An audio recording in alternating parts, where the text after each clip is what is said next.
treaty with the League of Nations, which failed. Prabhupada believed that without universal fatherhood, there cannot be universal brotherhood. So without recognizing Krishna as the Supreme, there cannot be world peace.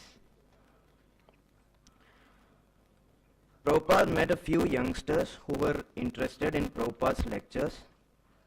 Prabhupada revealed his idea of the League of Devotees, an organization with worldwide scope, but based in Jhansi. Prabhupada chose Jhansi because even though Jhansi was not a major city, but at least there were concerned people. During a walk in the morning, Prabhupada spotted Bharati Bhavan. This is a picture of Bharati Bhavan and the League of Devotees.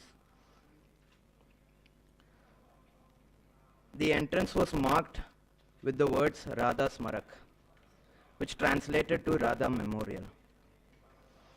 When Prabhupada saw the Sanskrit inscription across the side of the stone temple, Hare Rama, Rama Rama, Hare Hare, he said strongly, "The Lord has built this building for my use."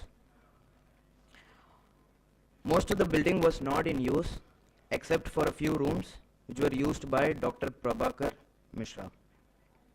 Seeing Prabhupada's enthusiasm, Dr. Mishra invited Prabhupada to stay with him. Prabhupada liked the idea. Immediately he began thinking of the uses for the building. Prabhupada made mental plans for each room. In this room, kirtans and lectures with large gathering.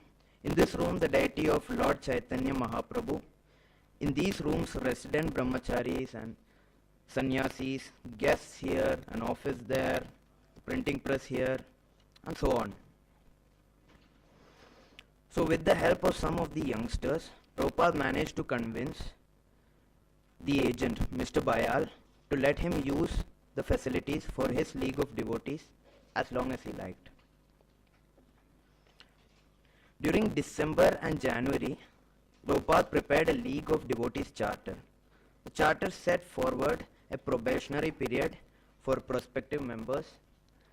It described spiritual initiation. It arranged for economic reciprocation between individual members and the League.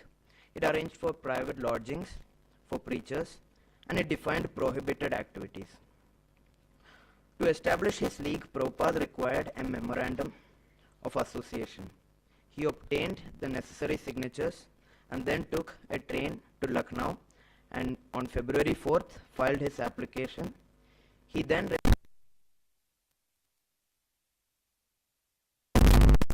in his room in the Radha Memorial, Prabhupada would rise early at 4 a.m.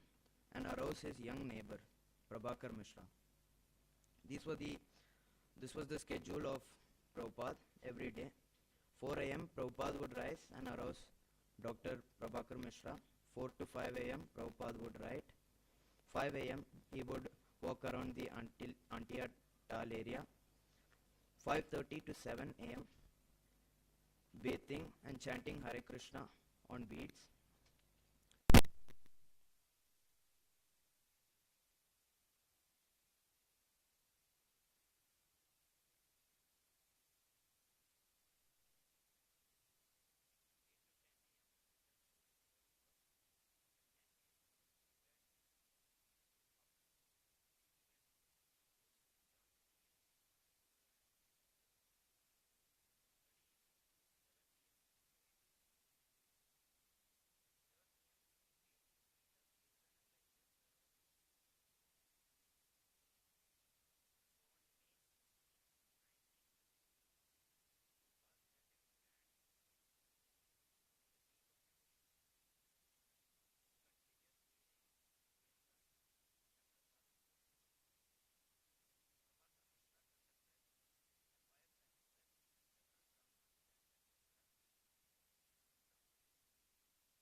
foreign day should buy the Bharati Bhavan for 5,000 rupees. Prabhupada was confused as to how a generous gift had turned into a purchase offer.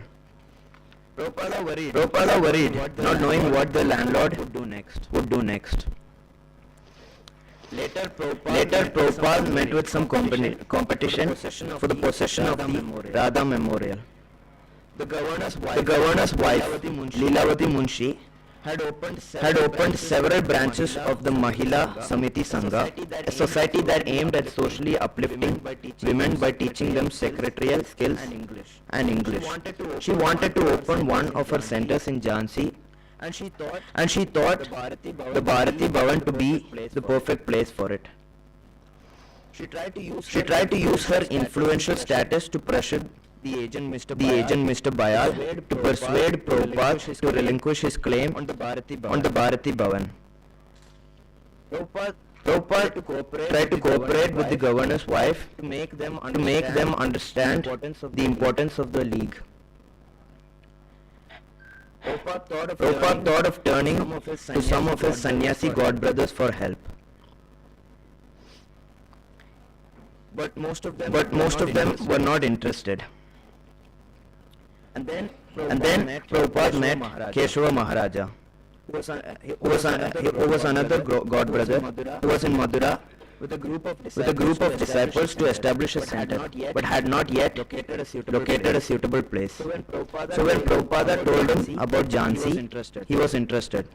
Keshava Maharaja and his party stayed in Jhansi for several days. Keshava Maharaja noted that the people were receptive, but the location was too remote. Prabhupada was aware. His guru, Srimad Bhaktivedanta Saraswati, had actually instructed him to preach only in big cities. And also Prabhupada had seen that even after 2 years of establishing and preaching in Jhansi, there was not a single full-time devotee. Later the agent, Mr. Bayal, failed to present clear terms for purchasing the property. He wanted to have a say in the nature of the programs they would hold. Keshava Maharaja, having lost interest, decided to go back to Madura. Conducting his mission in Jhansi no longer seemed auspicious to Srila Prabhupada. Terminated his relationship with his family and business. He had no taste for a legal fight. He could have fought, but he remembered what Keshava Maharaja had said about Jhansi. He decided to leave. So the league of devotees may have ended abruptly, but it prepared Srila Prabhupada for the launch of ISKCON. Srila Prabhupada ki Jai. Srila Prabhupada displayed 4 qualities that we can take home from this chapter. He was staunchly determined. He had incredible perseverance. He was a visionary, an amazing planner. He was disciplined and managed his time very well. He was submissive to his god brother. Hare Krishna. Hare Krishna. Jai. Jai.